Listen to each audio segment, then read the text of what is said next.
네, 하나님 말씀 봉독하겠습니다. 창세기 37장 1절에서 4절입니다. 구약성경 창세기 37장 1절에서 4절까지 봉독해 드리겠습니다. 야곱이 가나안 땅 곧 그의 아버지가 거류하던 땅에 거주하였으니 야곱의 족보는 이러하니라. 요셉이 17세의 소년으로서 그의 형들과 함께 양을 칠 때에 그의 아버지의 아내들 빌하와 실바의 아들들과 더불어 함께 있었더니 그가 그들의 잘못을 아버지에게 말하더라. 요셉은 노년에 얻은 아들이므로 이스라엘이 여러 아들들보다 그를 더 사랑하므로 그를 위하여 채색 옷을 지었더니 그의 형들이 아버지가 형들보다 그를 더 사랑함을 보고 그를 미워하여 그에게 편안하게 말할 수 없었더라. 아멘. 예수를 믿으면 여러분은 무엇을 기대하십니까? 기대하는 바가 있으니까 오늘도 교회에 오셨고 신앙을 포기하지 않고 여러분은 신앙을 유지하고 있을 것입니다. 무엇을 기대하는가? 신자가 예수 믿는 보상을 세상에서 찾고 있습니다. 오늘 제가 방금 읽어드린 이 37장 이 족보는 야곱의 족보입니다. 야곱의 족보라 그랬죠. 거기 보니까 다시 보시면 야곱이 가나안 땅 곧 그의 아버지가 거류하던 땅에 거주하였으니 야곱의 족보는 이러하니라 라고 하면서 이제 야곱의 족보라고 해놓고 쭉 50장까지 요셉 이야기가 나와요. 요셉 이야기. 여러분 요셉은 창세기의 4대 족장이죠. 아브라함, 이삭, 야곱 그리고 요셉. 이 네 명이 창세기의 4대 족장으로 대부분 그 분량을 차지하고 있습니다. 요셉 그러면 여러분은 무슨 생각이 가장 많이 나십니까? 애굽의 총리. 그렇죠? 성공한 사람. 그래서 성경의 인물들 중에서 누구를 가장 존경합니까? 그러면 아마 80-90% 정도가 요셉을 이야기해요. 요셉. 나는 요셉이 좋습니다. 요셉 꿈의 학교 그런 대안학교도 있고요. 요셉을 굉장히 많이 좋아합니다. 그래서 요셉을 좋아하는 이유가 뭐냐? 예수 믿으면 반드시 세상에서 성공한다. 여기에 딱 요셉이 들어맞거든요. 그러니까 아까 제가 처음에 여러분에게 질문했잖아요. 예수 믿는 보상은 무엇인가? 여러분은 무엇을 바라고 예수 믿는가? 세상에서 우리는 요셉과 같은 그런 엄청난 지위와 특권을 우리는 얻을 수 있다라고 하는 그 기대 때문에 신앙생활을 하는 분들이 꽤 많이 있습니다. 여러분 성경이 이 말을 하고 싶을까요? 그것을 위해서 요셉이 등장할까요? 예수 믿으면 세상에서 다 우리는 성공한다. 다 높은 자리 차지한다. 요셉을 봐라. 요셉이 그러지 않았느냐라고 그것을 말하고 싶어서 요셉을 등장시켰을까요? 그렇지 않다라고 하는 것을 가르치려고 36장을 지나왔잖아요. 상세히 강의하면 36장은 온통 무슨 이야기냐면요. 에서의 족보입니다. 에서의. 그러니까 이제 36장 한번 봐보세요. 여러분 1절을 보세요. 1절. 한 장 앞으로 넘어가서 에서 곧 에돔의 족보는 이러하니라 라고 하면서 36장 전체가 에서 이야기예요. 에서의 족보 이야기예요. 아니 성경에 할 말도 많을 건데 아무 짝에도 쓸모없을 것 같은 에서의 족보를 왜 이렇게 한 장, 절수도 길기도 길어요. 43절까지 에서의 족보 이야기가 나오는데 진짜 족보다운 족보가 제가 볼 때는 에서의 족보예요. 야곱의 족보라고 37장 해놓고 족보답지가 않아요. 그냥 바로 그 시시콜콜한 이야기로 넘어가 버리거든요. 37장. 근데 36장은 진짜 이 에서의 족보, 에서만 가지고 부족하니까 별명까지 붙였어요. 에돔. 별명이 붙었다는 것은 영향력이 있다는 겁니다. 영향력이 있어야 별명도 붙여주지. 영향력 없으면 별명이 없어요. 어쨌든 이 에서의 족보가 어마어마한데, 다 볼 수는 없고 31절부터 한번 보세요. 에서의 족보에 어떤 사람들이 나오는가 보면요. 31절. 이스라엘 자손을 다스리는 왕이 있기 전에 에돔 땅을 다스리던 왕들은 이러하니라. 부올의 아들 벨라가 에돔의 왕이 되었으니 그 도성의 이름은 디나바며, 이 8명의 왕이 31절부터 43절까지 쫙 나와요. 그러니까 이 에서의 족보가 어마어마하다라고 하는 게 왕이 몇 명 나왔다고요? 8명. 지금 야곱의 후손들 중에 왕이 나올 수 있는 건 까마득합니다. 한 500년 정도 지나야 나와요. 그러니까 다윗 바로 앞에 다윗 정도 가야 이제 이 야곱의 후손들은 왕가가 건설이 되거든요. 왕권이. 근데 이 에서는 벌써부터 이 왕들이 5명이 나와요. 그러니까 엄청난. 그러니까 36장을 먼저 시작해 놓은 이유가 뭘까요? 앞으로 이제 50장까지는 요셉 이야기만 할 건데, 요셉 이야기 하기 전에 우리에게 오해하지 말라는 거죠. 요셉이 세상적으로 성공한 사람이라고 하는, 그래서 너희가 요셉을 좋아하는 것에 대해서는 찬물을 확 끼얹어 버리는 거죠. 지금 성경이 36장에서 누가 성공했어요? 세상에서는 에서가 성공했다는 거죠. 왕이 몇 명 나왔다고? 8명. 우리나라도요, 족보 제가 한번 찾아봤어요. 우리나라에 5대 족보에 올라가는 성씨가 뭔가. 저랑 아침에 테니스 치는 임채우 교수님이라고 계신데, 이분은 한학 전공자예요. 한학. 재밌어요, 이분이. 근데 어쨌든 그분이 우리나라의 5대 명문가, 족보 자랑하는 분을 가르쳐 주더라고요. 근데 1등이 누구냐면 광산 김씨예요. 광산 김씨. 여러분 잘 아는 김병조 씨가, 그분 예전에 텔레비 나오면 맨 광산 김씨 자랑했잖아요. 자기가 몇 대 손이라고. 광산 김씨. 2등이 누구냐면 연한 이씨. 이씨 중에서도 전주 이씨 말고 연한 이씨도 있나 봐요. 3등이 달성서 씨. 참고로 저희 장모님은 제가 어제 여쭤봤더니 이천서 씨더라고. 달성서 씨면 얼마나 좋았을 텐데. 야, 달성서 씨. 4등이 전주이 씨. 밀성군파가 4등이라네요. 5등은 신안동 김씨. 안동 김씨도 신안동 김씨가 따로 있나 봐요. 5등인데 광산 김씨가 1등이라고 그랬잖아요. 광산 김씨는 그 족보에 정승이 5명. 정승이. 조선시대 기준으로 지금 말하는 거예요. 대제학이 7명. 문과급제자가 268명인데 그 중에 장흥급제가 12명이래요. 그러니까 이 광산 김씨는 대대로 지금 족보 가지고 이 사람들은 엄청난 자부심을 갖고 산다니까요. 저는 김씨잖아요. 김병호 목사님. 저는 뭔 김씨일 것 같아요? 제가 광산 김씨일 것 같아요? 아닐 것 같아요? 아닐 것 같죠. 사모님 감사합니다. 광산 김씨면 좋겠는데 저는 금연 김씨. 금연 김씨 중에 유명한 사람 누군가 찾아봤더니 김영삼 대통령 한 명 있더라고. 근데 창피하긴 창피해. 왜냐면 IMF가 왔거든 그때. 김영삼 대통령 때. 어쨌든 내놓을 게 별로 없어. 제 족보는요, 내놓을 게 별로 없어요. 광산 김씨에 비하면 우리는 피레미. 세 발이 피도 안 돼요. 왜 제가 족보 이야기했어요? 에서의 족보가 말하자면 광산 김씨 족보, 달성서 씨 족보. 근데 야곱의 족보는 내놓을 것도 없다 이 말이야. 아무것도 그 앞에 족보라고 해놓고 족보 같지도 않잖아요. 36장 족보는 화려하잖아요. 진짜 족보잖아요. 엄청나잖아요. 왕들이 막 8명 나오잖아요. 야곱의 족보는 얼마나 볼품없는가를 보여주려고 족보라고 해놓고 족보 같지도 않는 이야기들을 풀어나간다.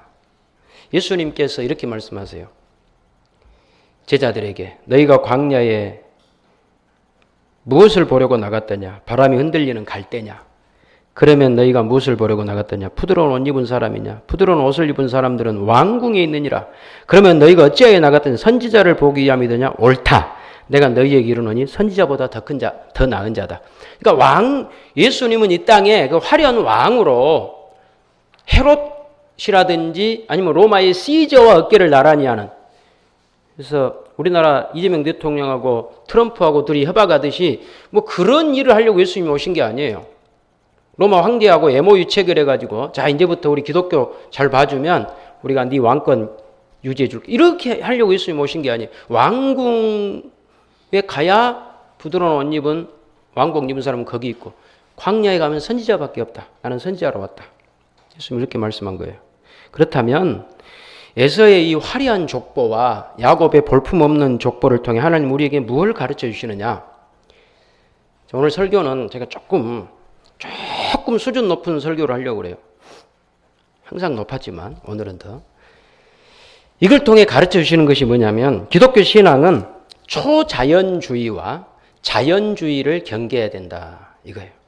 초자연주의하고 자연주의를 경계해야 된다.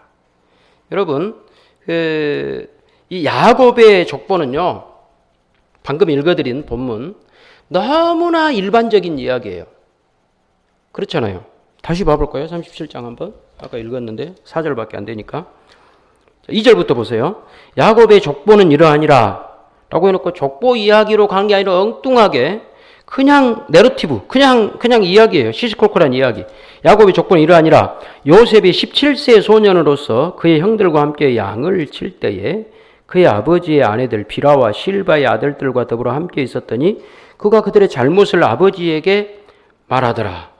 요셉은 노년에 얻은 아들이므로 이스라엘이 여러 아들들보다 그를 더 사랑함으로 그를 위하여 채색 옷을 지었더니 그의 형들이 아버지가 형들보다 그를 더 사랑함을 보고 그를 미워하여 그에게 편안하게 말할 수 없었더라. 다 이거 어느 집안이나 있는 그 막둥이들이 형 고자질한 그 이야기 아니에요? 뭐 이게 수준 높아요? 이게 성경에 나올 만한 이야기예요?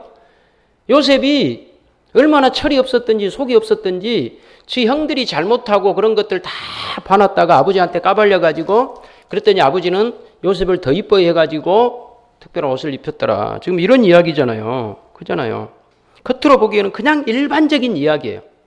그냥 아무것도 아닌 것 같은, 어느 집안에나 다 일어날 것 같은 그런 이야기를 지금 이 4대 족장인 마지막 요셉의 이야기를 하고 있단 말이에요. 그러나 우리는 뭘 알고 있죠? 왜 이게 성경이라고 하는 걸 우리는 알죠? 이게 그냥 일반적인 시시콜콜한 이야기가 아니고 성경이라고 하는 이유는 뭐냐면 지금 눈에 보이는 그림은 이렇게 한 집안에 철없는 요셉의 이야기를 하고 있지만 그 저변에 눈에 보이지 않게 흘러가고 있는 큰 그림이 뭐냐면 아브라함 언약이라는 거 아니에요? 아브라함의 언약? 그렇죠. 아브라함과 이삭과 야곱을 통해 주신 그 언약, 더 나아가서는 삼위 하나님께서 창세전에 세상을 만들기 전에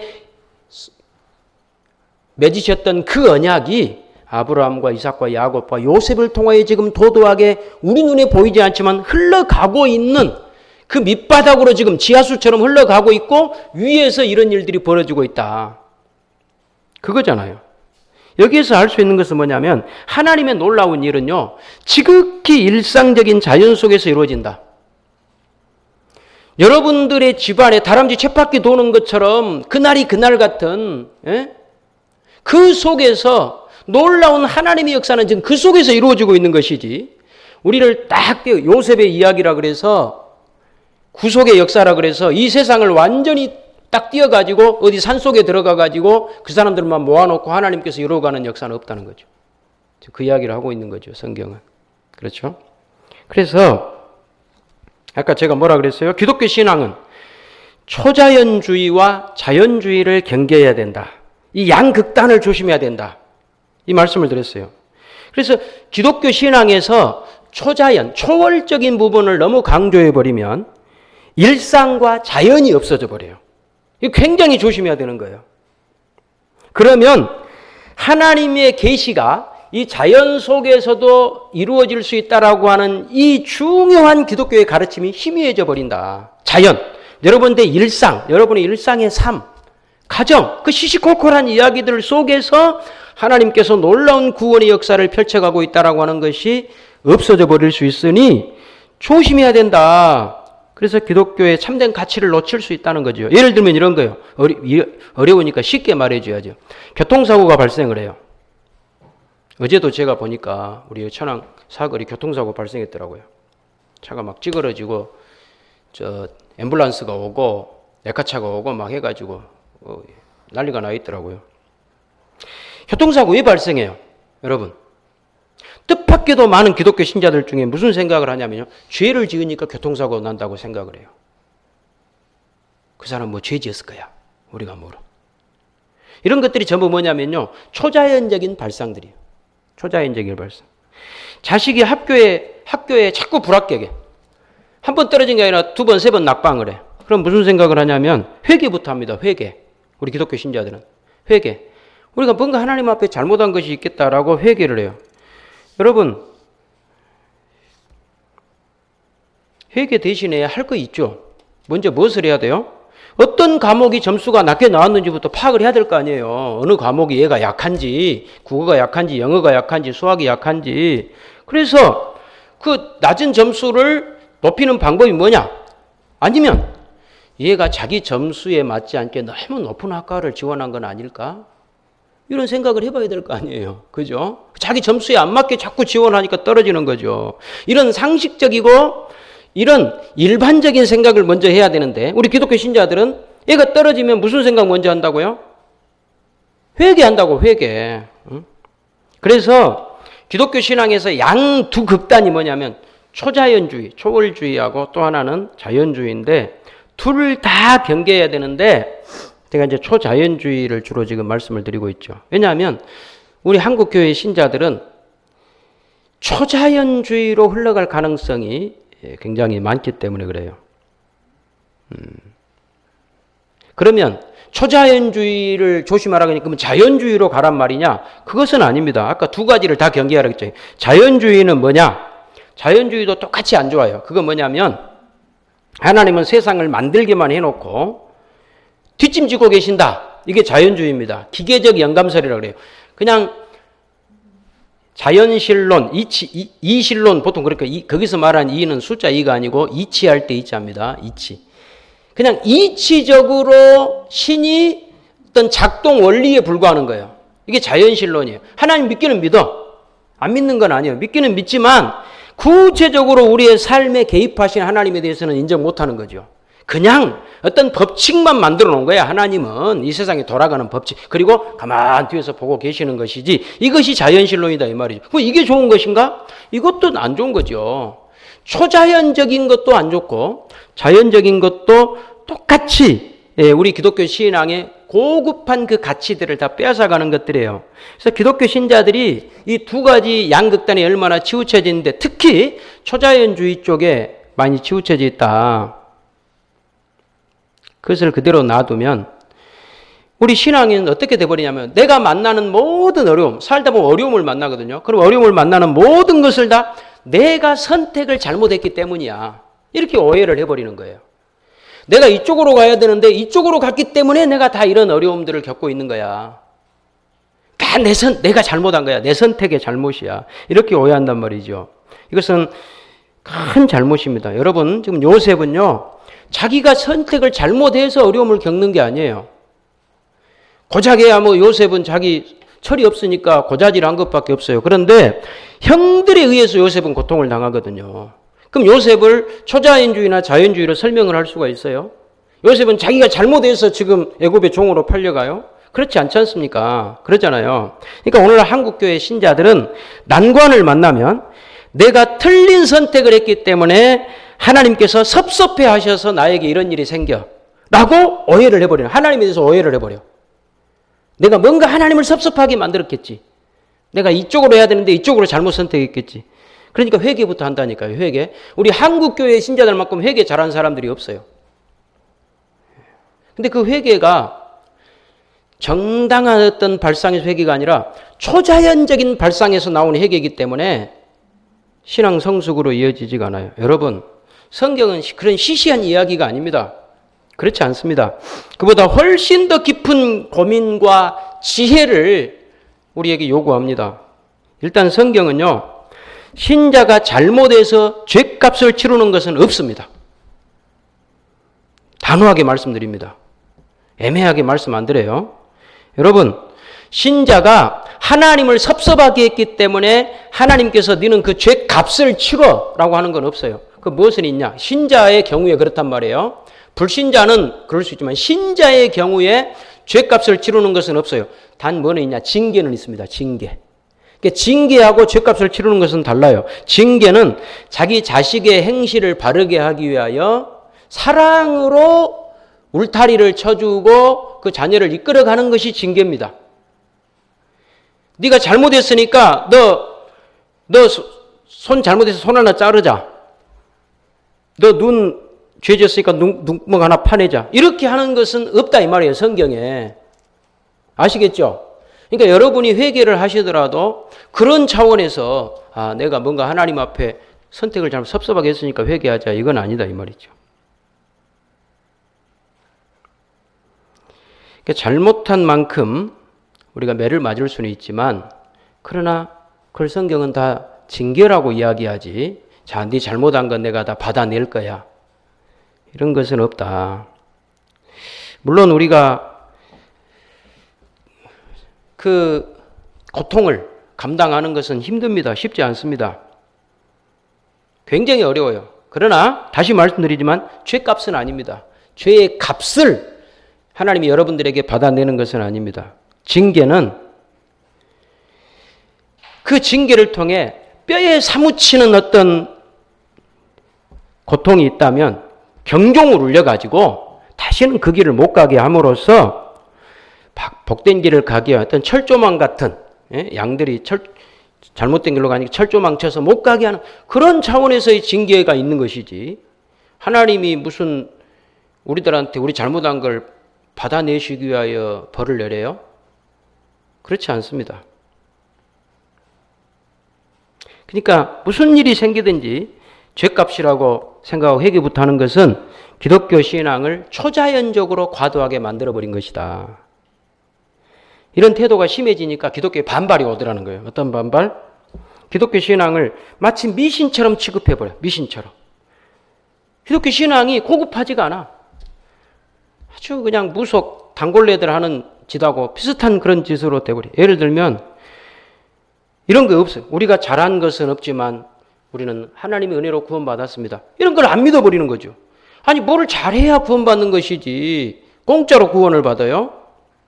그런 게 어디 있어요?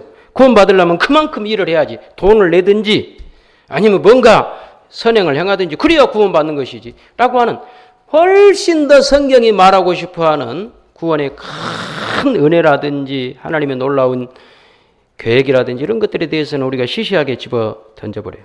그래서 초자연주의를 우리는 배격합니다.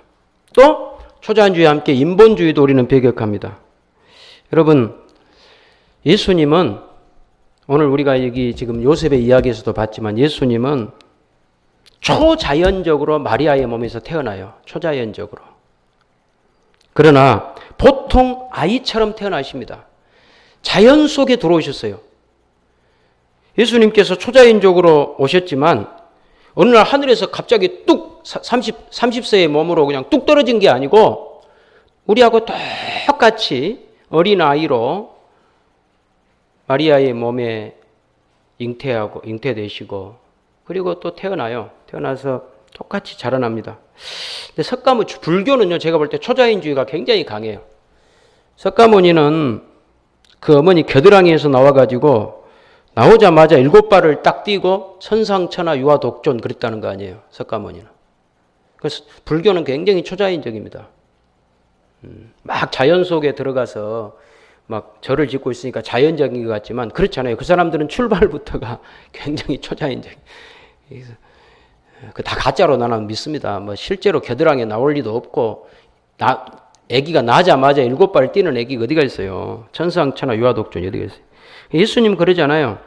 아기가 태어나고 강하여지고 또 지혜가 자라고 하나님 은혜가 충만했다. 누가복음 2장 40절에 말하거든요. 그러니까 예수님은 초자연적으로 오셨지만 모든 자연의 질서 속에 예수님은 오셨습니다. 성령으로 잉태되셨습니다. 그건 초자연적이죠. 그러나 자연스럽게 태어나시고 은혜가 예수님의 자라나심 그 위에 은혜가 함께 더했더라. 예수님 자신을 낮추시고 사람들처럼 자신을 낮추시고 이 땅에 복종하셔서 죽기까지 순종하신 거죠. 그렇기 때문에 우리 신자는 눈에 보이는 일상 속에서 자연 속에서 신자로 살아내야 돼요. 오늘 이게 설교의 결론이에요. 여러분, 오늘 설교의 결론을 누가복음 13장 20절 가서 한번 보고 마칩시다. 누가복음 13장 20절. 누가복음 13장 20절.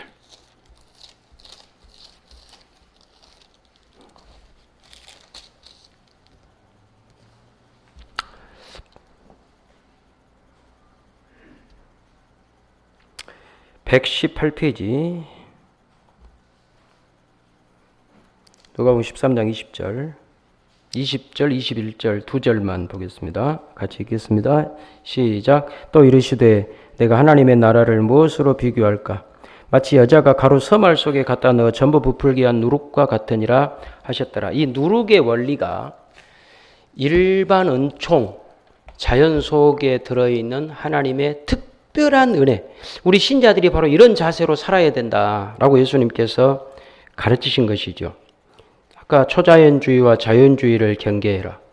예수 믿으면 기도만 하면 된다. 이거 잘못된 거예요. 다 내가 죄를 지어서 죄값 받는 거야. 응? 그러니까 회개해야 돼. 다 잘못 초자연주의죠. 또 반대로 하나님 내가 다 알아서 할게요 라고 해서 은혜를 무시해버리는, 기도한다고 병이 낫겠어? 기도 그까짓 한다고? 응? 하나님이 우리가 헌신하고 봉사하는 거 보시겠어? 하나님. 이런 것, 이거 자연주의, 다 문제죠.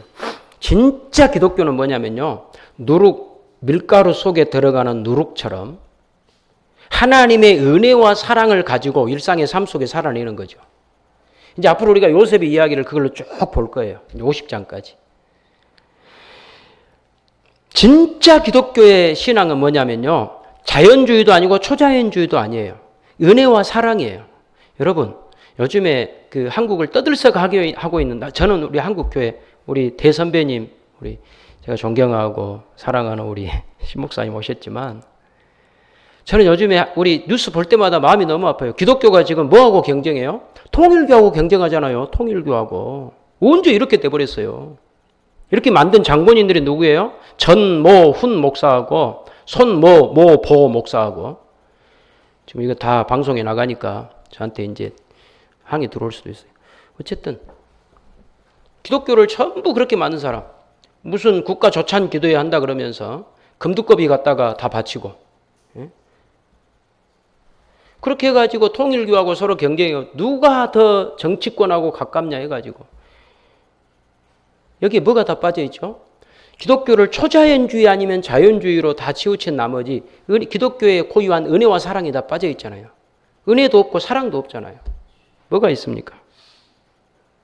여러분, 기독교는요, 혹시 우리가 무슨 벌을 받는 것 같은 느낌이 든다 할지라도 그건 벌이 아니라 우리를 잘되게 하시려는 하나님 아버지의 사랑의 매입니다.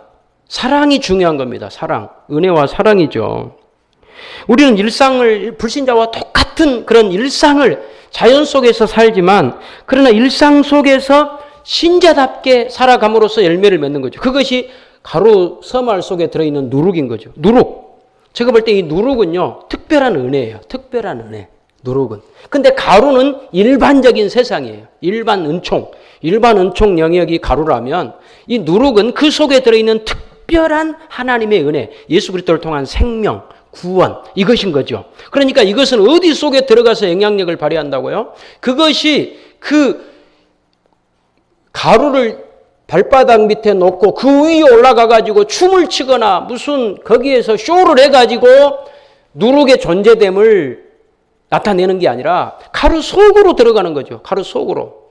그래서 거기에서 살아내는 거예요. 가루가 이겨요? 누룩이 이겨요? 누가 이겨요? 가루가 누룩을 이기는 거예요. 기독교가 세상을 이기는 게 아니에요. 그래서 이렇게 답답한 세상이 돼버린 거예요. 기독교가 무슨 세력으로, 무슨 그 대통령도 내 마음대로 쥐었다 놨다 할 수 있을 정도의 세력이 된다라고 생각하니까 이 누룩이 가루 속으로 들어가지 못하고 여기에 초자연주의, 자연주의가 다 나는 작동한다고 생각해요. 지금 그 일상의 삶 속에 들어가서 거기에서 신자답게 살아내야 되는, 볼품없는 그런 모습을 감당해야 되는, 누룩이 나타나버린 순간 끝나는 거예요. 누룩은. 누룩은 속에 들어가서 부풀게 해야 되는 거잖아요. 부풀게. 여러분의 신앙생활을 그렇게 하셔야 돼요. 여러분 꼭 기억하시기 바랍니다. 이 세상에는 희망이 없지만 하나님의 특별한 은혜를 받은 우리들에게만 생명이 있다. 좀 더 구체적으로 제가 여러분들에게 말씀을 드리면, 여러분 모든 인간은요 각자 다 자기 문제를 갖고 있어요. 그러니까 혹시 여러분들을 힘들게 하는 인간들이 옆에 있으면요, 여러분이 뭘 잘못해서 그런 게 아니에요. 너무 상처 크게 받지 마세요. 나 때문에 내가 뭐를 저 사람한테 잘못해서 저 사람이 나한테 이렇게 할 게가 아니에요. 그 사람은 여러분 아니어도 누구에게라도 상처 줄 수 있는 사람이에요. 왜? 각자 인간은 자기 문제를 다 가지고 있기 때문에. 이것이 일반적인 세상이에요. 일반 은총 영역 안에 있는 이 세상은요 답이 없죠. 그러나 세력은 크죠. 그 사람들이 각자 자기 문제를 가지고 있기 때문에 자기도 찌르고 남도 찌르고 보는 사람마다 다 찌르고, 그래서 우리는 이런 생각을 하죠. 환경을 바꿔보면 괜찮을까? 상대방을 한번 바꿔보면 어떨까? 똑같습니다. 단언컨대 똑같아요. 환경 바뀐다고 해서 여러분과 일하는 사람이 다른 사람으로 채워진다 그래서, 아니면 여러분과 관계를 맺는 사람들이 다른 사람으로 바뀐다고 해서 바뀌어질까요? 안 바뀐다니까요. 안 바뀌어요. 왜요? 그거는 밀가루니까. 이 세상은 다 똑같아요. 각자가 자기 문제를 갖고 살아가요. 그 문제가 여러분 앞에 부딪혔을 뿐인 거예요. 여러분은 아니어도 누구하고 부딪혀요. 그러면 해답은 어디 있느냐? 여러분들이 예수 그리스도의 사랑을 가지고 그 속에 들어가서 살아내는 거죠. 거기에만 해답이 있는 거예요. 거기에만 해답이 있어요. 저는 우리 영광제일교회를 바라보면서 내 꿈이 있다면, 내 소망이 있다면, 앞으로 한 10년 정도 하면 이제 은퇴하겠지만, 이 땅에서 소망은 교회다. 교회. 이 교회가 멋들어지게 무슨 중형교회처럼 막 건물을 짓고 이래서 교회가 소망이 아니라, 이런 아무 이 일반 세상 속에서는 생명도 없고 소망도 없고 각자의 문제를 안고 살아가고 있는 세상 속에 오직 복음만이, 예수 그리스도의 생명만이 유일한 소망이기 때문에 교회가 잘 돼야 된다. 그 제 꿈은 내가 교회를 잘 해놓고 은퇴하는 것이 제 소망이에요. 여러분 저를 도와주셔야 돼요. 내 개인이 잘 되려고 그런 게 아니라 주님 오실 때까지 이 교회를 통하여 누룩처럼, 이 교회들이 누룩처럼 보이지 않는 곳에서, 그러기 위해서는요 작은 교회들이 잘 돼야 돼요. 대형 교회만 남고 작은 교회들 다 없어져 버리면 이제 안 돼요. 새강이 살아야 돼요. 새강이. 그래야 큰 강이 살듯이. 우리 영광제일교회 같은 이런 작은 교회들이 곳곳에서 누룩 역할을 잘해가지고 살아야 되는데, 요즘에 제가 좀 많이 지쳤어요. 자꾸 믿음이 없는 생각이 들어와. 저희 아버지가 농사를 지셨는데 평생 우리 아버지는 농사 짓는데 살림이 늘어나지가 않아. 살림이. 그 영탁의 막걸리 한 잔 거기 보면 그러잖아요. 맨 고생을 하는데 살림은 그 모양이라고. 주여, 우리 교회 그러면 안 됩니다. 제가 한다고 하는데, 열심히 한다고 하는데 도로 그 모양 도로 그 모양. 하나님 여기 벗어나야 됩니다. 여기서 벗어나는 길은 뭘까요? 초월적인 은혜가 필요할까요가 아니고, 하나님 우리 교회가, 우리 사랑하는 성도들이 각자 맡은 자리에서 자신의 역할을 잘 누룩의 역할을 잘 감당하게 해주십시오. 그것을 위해서 제가 성도들을 격려하고 성도들과 함께 손잡고 기도하고 그렇게 나아가겠습니다를 제가 열심히 기도하고 있어요. 여러분 함께 그렇게 기도해 주시기를 바랍니다. 기도합시다. 하나님 아버지 감사합니다. 초자연주의와 자연주의의 이 양극단 사이에서 우리 한국교회는 은혜도 없어져 버리고 사랑도 없어져 버리고 섬김도 없어져 버리고 희생도 없어져 버리고 기독교의 본질적 가치가 다 소멸돼 버린 이런 상황 속에서 하나님 아버지, 오늘 우리들에게 하나님 말씀해 주신 것 감사합니다. 주님, 우리 영광제일교회를 저희들에게 섬기게 하시고 이 교회를 통하여 누룩처럼 우리는 아무 세력도 없고 세상에 자랑거리도 없고 나타낼 것도 없으나 그러나 여기만 생명이 있고 여기만 은혜가 있고 여기만 예수 그리스도의 구원의 놀라운 은총이 있음을 믿사오니 주님, 우리는 교회를 통하여 또 우리 교회 안에서 신앙생활할 때 아버지 하나님, 주님으로부터 이 받은 생명을 우리의 삶의 현장 곳곳에서 가정에서 이웃들에게 누룩처럼 우리가 그렇게 잘 우리 역할을 감당함으로 하나님의 선하시고 기뻐하시고 온전하신 뜻이 이루어질 수 있도록 은총을 허락하옵소서. 예수님의 이름으로 기도하옵나이다. 아멘.